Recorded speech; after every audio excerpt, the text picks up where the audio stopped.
Sebanyak 300 paket bantuan disalurkan kepada yatim piatu dan lansia dalam kegiatan Safari Ramadan yang digelar oleh PT Linge Mineral Resource bersama Yayasan Bakri Amanah di Kecamatan Linge.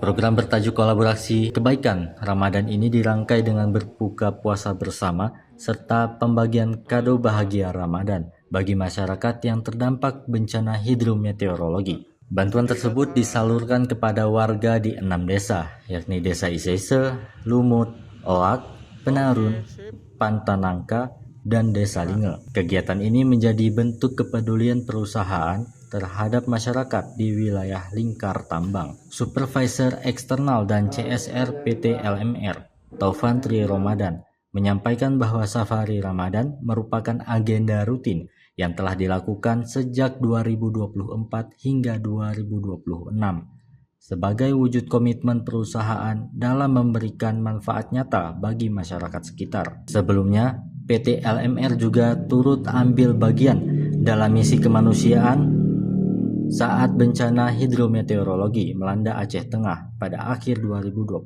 lalu. Bantuan logistik saat itu disalurkan melalui jalur udara menggunakan helikopter maupun jalur darat, bekerja sama dengan pemerintah daerah untuk menjangkau wilayah terdampak dan terisolir. Melalui kegiatan ini, PT LMR berharap dapat terus mempererat hubungan dengan masyarakat sekaligus menghadirkan program-program pemberdayaan yang berkelanjutan di Aceh Tengah. Ini video ya, tahan. Dari Aceh Tengah, Alga Mahatiara, Tribun Gayo.